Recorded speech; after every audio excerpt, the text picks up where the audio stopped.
Hi everyone, it's always such a joy and a privilege to stand here. The 11:30 is our service where we come as a family, and so I speak as family here today with you who are my family here. I want to talk to you today about the hands of Jesus. The hands of Jesus. And I've given my talk the title, Behold His Hands. Behold His hands. Now at the end of John's Gospel, the risen Christ appears first of all in the garden by the empty tomb to Mary Magdalene.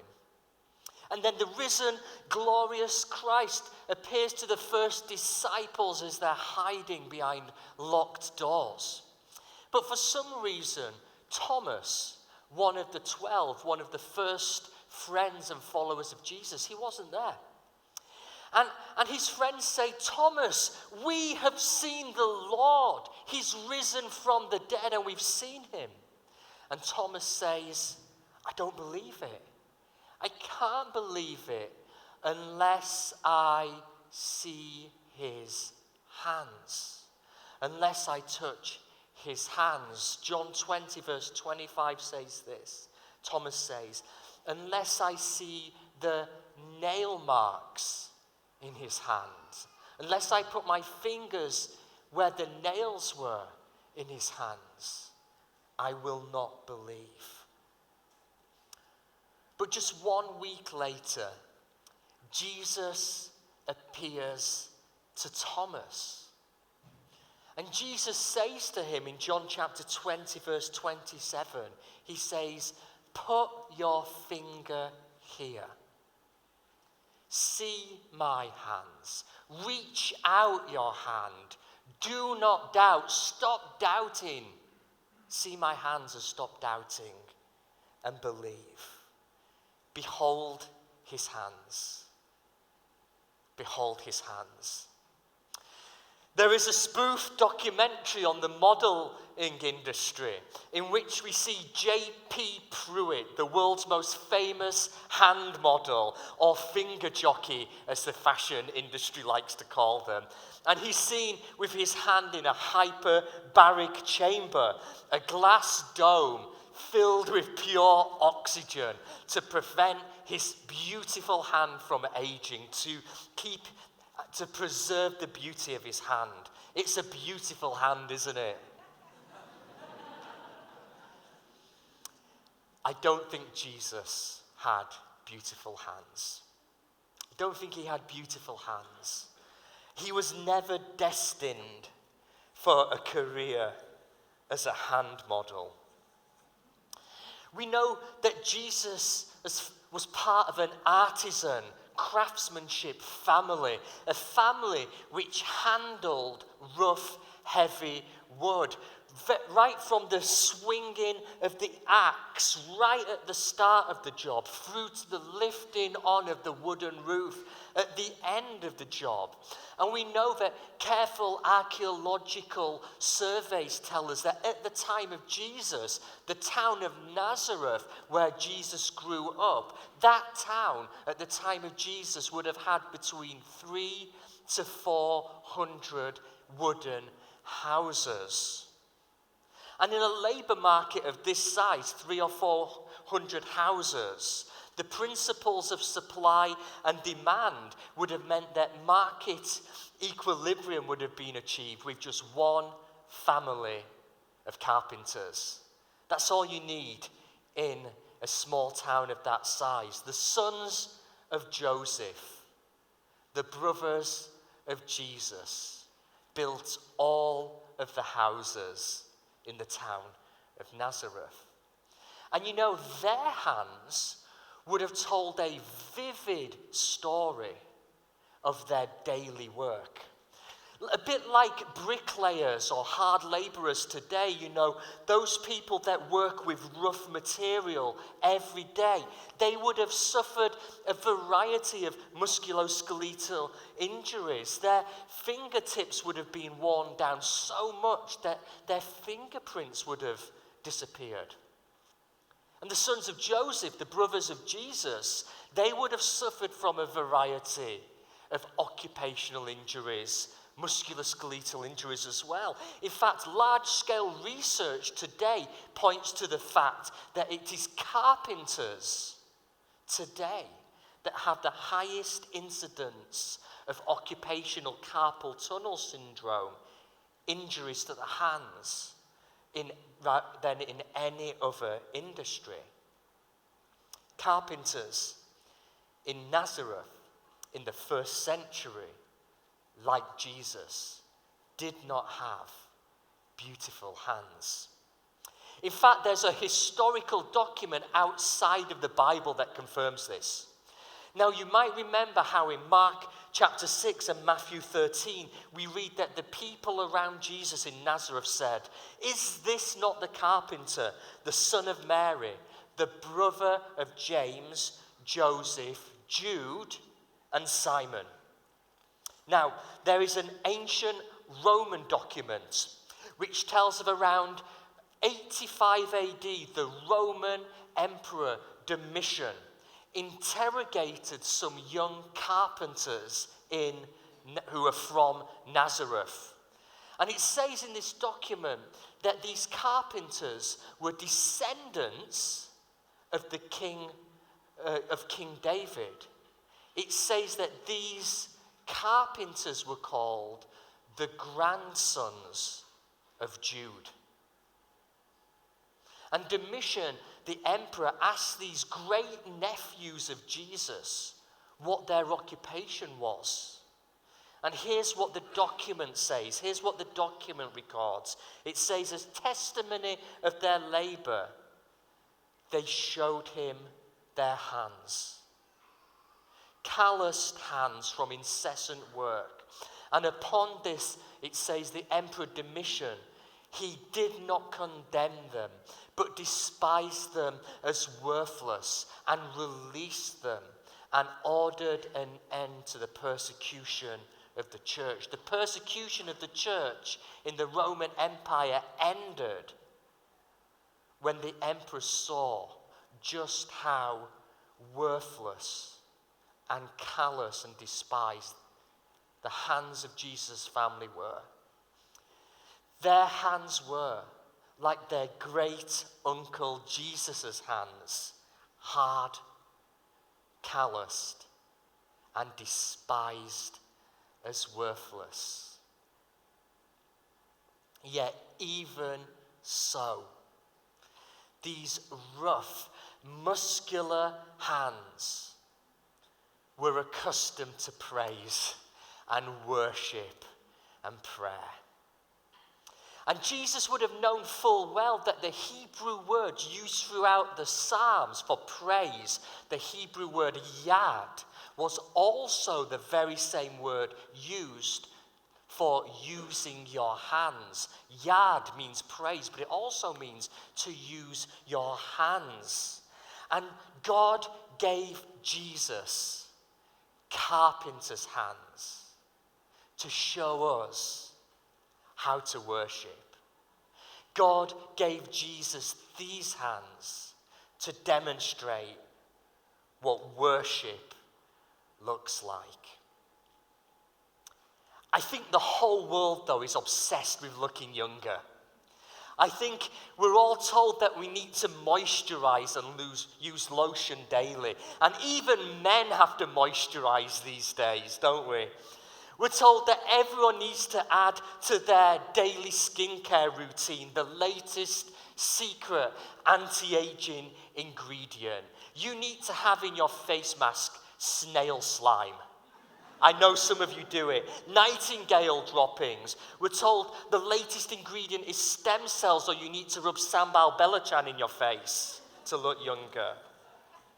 And some of these moisturizers these days, they even claim they can give you a non-surgical facelift and change the shape of your face. I've seen some moisturizers claim that they can turn your face from looking like an aged pirate with skin like a prehistoric riverbed. And they claim to give you a face, a complexion like that of a baby velvet unicorn floating on a cloud of marshmallows. It's true. I moisturize, and I'm actually 103 years old. There's something about prayer. There's something about worship. There's something about praise that softens, that beautifies, that makes gentle the hardest of hands. Every morning when he woke up, Jesus would have ritually purified his rough hands with water before offering his morning prayers to God.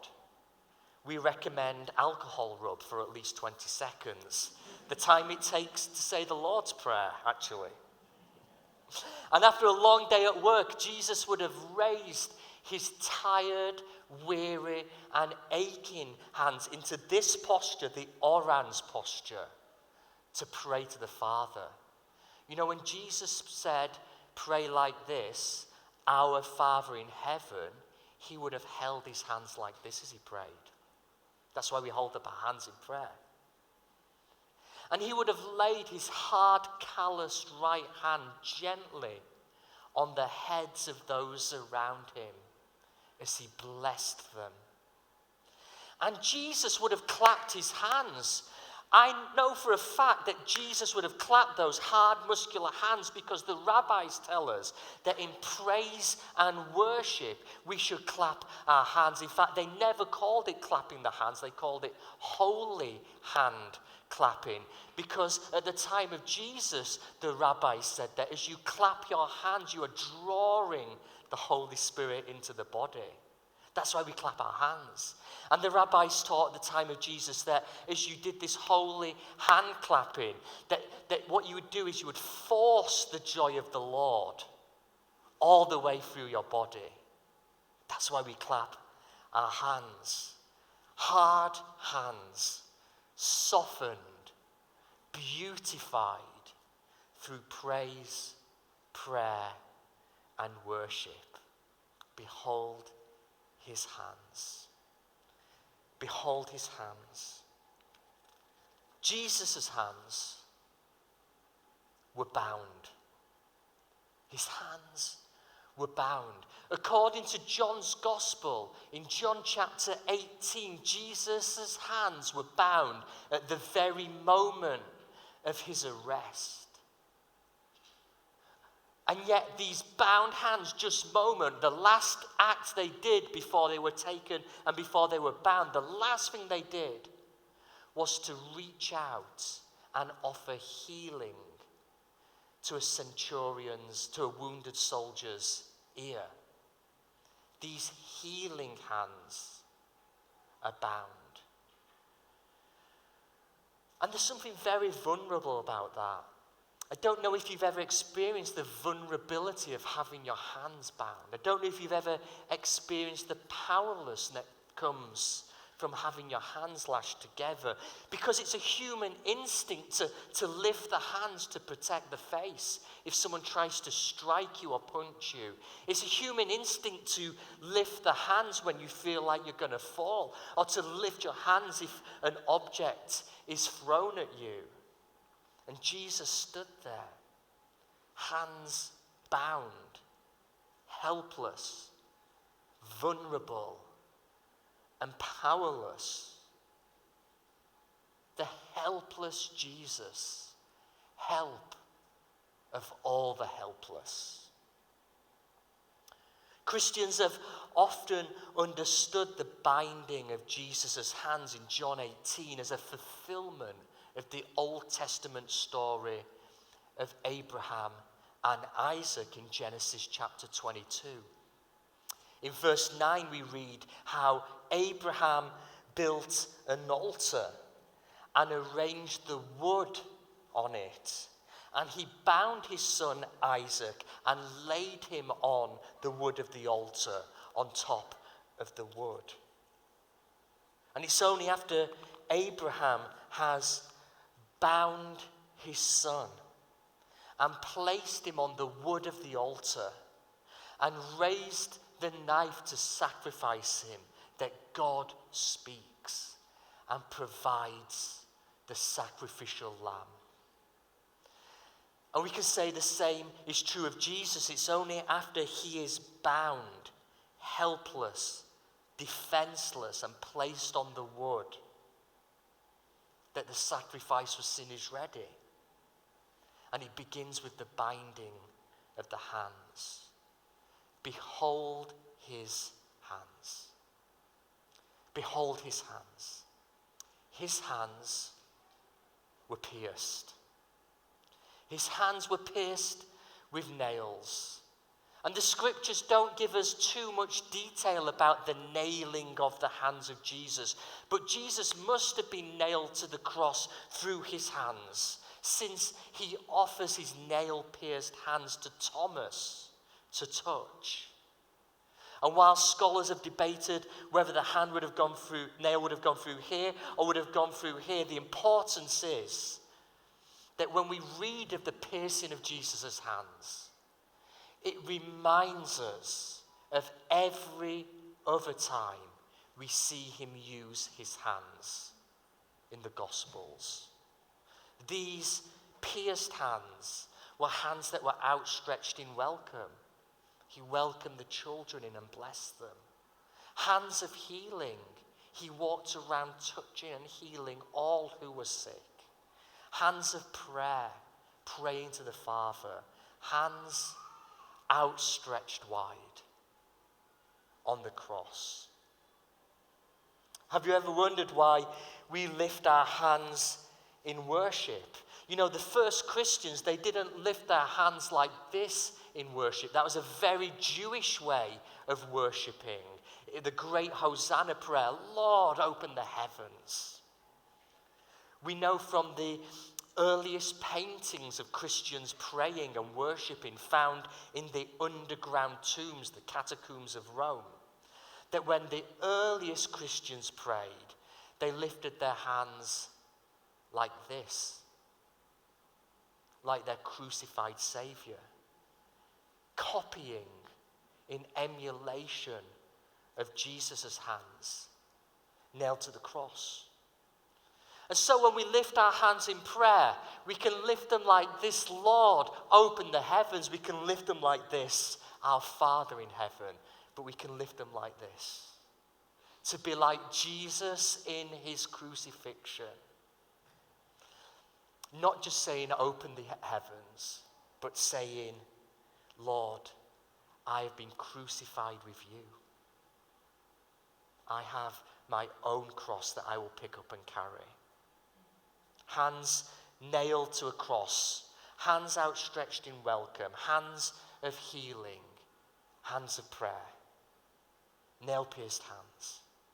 Behold his hands. The hands of Jesus today still carry those wounds. The hands of Jesus right now still carry those scars. Don't you think it's interesting that after the triumphant resurrection of Jesus, when he rises in glory, in the incorruptible resurrection body, he is perfect, majestic, triumphant, and glorious. The wounds remain. The scars are still there. In John 20, Thomas says, unless I see the marks in his hand and put my fingers in the marks of the nail and my hand in his side, I will not believe. And Jesus says to him, put your finger here and see my hands. See my hands, do not doubt, but believe. Even after the glorious resurrection, the wounds remain. The scars remain. And Jesus, with the wounds in his hands and his side, he ascends into the heaven and sits down at the right hand of the Father. And he lives in glory with wounded hands. He lives in heaven with the scars. I wonder if you've ever noticed my scars. when I was a 10-year-old boy, I was hit by a speeding car. And the car threw me some 20 meters through the air and through a wooden fence. I landed on my head. And I ended up in intensive care. I was in intensive care for 3 days, then I was in and out of a coma for 6 months. And on that first day in intensive care, as they operated, they had to remove all the little shards of skull out of my brain. In fact, the neurosurgeon said that my head was like when you get a boiled egg and you crack the top and all those bits of shell come in. And so they had to remove a piece of my brain the size of a small orange, a tangerine. There's no brain here at all. And on that first day when they removed those bits of bone from my brain, the neurosurgeon said to my mum, "You need to come right now. He is going to die." And my mum prayed for me in intensive care, and I came right back to life. And on the second day, when they were cementing the bits of bone back together, and actually they used some coral instead of metal to cement this back together, the neurosurgeon said, "He is going to die. You need to be here right now." And my mum prayed for me. And on the second day, I came right back to life again. And on the third day, the pressure in my skull from the blood clot had built up so much. And by the way, I couldn't have any anesthetic for any of these operations, that the surgeon had to drill a hole in my skull. I can feel it right now, my finger's there, to remove the blood clot. And the surgeon said, "He is dying right now." And my mum prayed for me. I came right back to life again on the third day. And they said, "Okay, he's going to live, but this particular part of brain that's missing, that isn't there anymore, this is the part of brain that's for reading and writing and talking. And not only will he never be able to feed himself or clothe himself," some of you might think, "What, and he wore this?" "but he will never be able to read or write." Now, that's the short version, right? I tell the longer version in a couple of classes we do on miracles at SPTC. So if you want to hear the longer version, you need to sign up for that. But let me tell you, after 6 months, I heard the audible external voice of God. And I told that to my mum, and the Lord miraculously healed me after 6 months. Yeah, I think, yeah. And I think I've done okay. I've 4 degrees, including a PhD in New Testament. A published book on the Book of Revelation you can buy on Amazon. My last 4 published articles were translated into Mandarin by the Chinese Academy of Social Sciences. I think I've done okay through the grace of God with this part of my head. But whenever I see the scars, the Lord reminds me, He has kept me alive for a reason. Yeah? And that reason is to use the bit of my brain that is missing. To read, to write, to talk. And I'll tell you what, don't ask me about politics or geography or science. Don't even ask me basic arithmetic. I can't do that. But I can talk about God. And I can tell you what I think the Bible means. And you know, I love it when I go and get my hair cut. And the hairdresser says to me, "Well, what are these scars?" And I say, "How long have you got?" "I've not got much hair. We need a lot of time." But don't you see how so often when we pray for healing, whether that's inner emotional healing or physical healing, we just want all the scars to go. We want the wounds to disappear. But if the scars disappear, how can we use the scars of signs? How can we say, "Look at my scars and let me tell you about what Jesus has done for me"? I pray that today as we respond to this message, and let me tell you, it's the first time in 12 years of preaching that I've ever changed my sermon the week before. I've written 3 different sermons for this week, so I've got them in the bag. The Lord kept saying to me, "Preach on healing. Preach on healing. Share your testimony. The Lord is going to heal people today. Amen. And as we come forward later to respond for healing, I want you to touch Jesus. Allow him through our prayers to touch you. And like the wounded healer, you would be able to say, see my scars. Put your finger in my scars. Do not doubt, but believe. Behold his hands, scarred hands. Today, in the coronavirus or whatever it's called now, mess that's going on in the world, we're all scared about touching each other. In fact, we're not even these days allowed to hug it out during the peace. But we can put our hand in the hand of Jesus. Today, you can reach out and touch Jesus and put your hand in his hand today. The Hebrew phrase in the Song of Solomon for my beloved friend is yadiyad. Yadiyad. Now, you've heard this phrase before, because you might remember 10 minutes ago when I told you that the Hebrew word for praise is yad. And the Hebrew word for using the hands is also yad. And can you hear now? It's that same word, it's just repeated twice. Yadiyad. Same word used twice. So yadiyad, which in Song of Solomon is translated as my beloved friend, literally means my hand in hand. Yadiyad, my hand in hand. Now, in the ancient world, it was believed that in the palm of your hand, your heart could be seen. Your heart could be felt through the palm of your hand. So when you joined hands with someone, you were not just sharing your hand, you were sharing your heart. You were not just touching hands, you were touching hearts.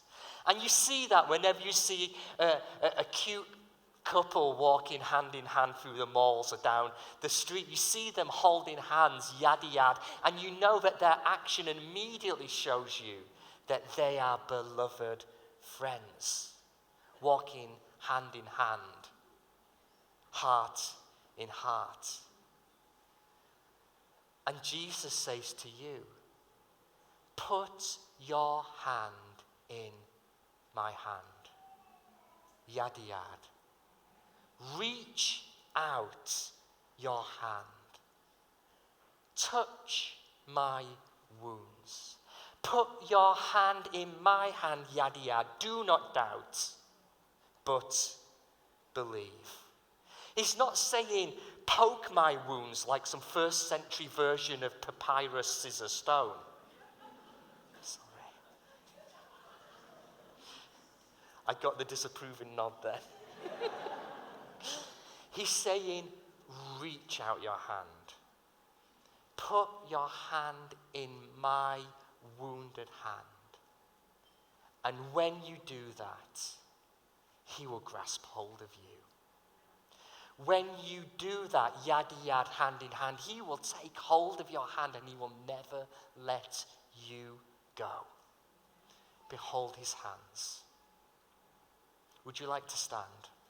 We're going to respond. We're going to offer prayer. I'm going to invite Pastor Dan up in a moment to share some words. But just for now, I want you to hold out your hands.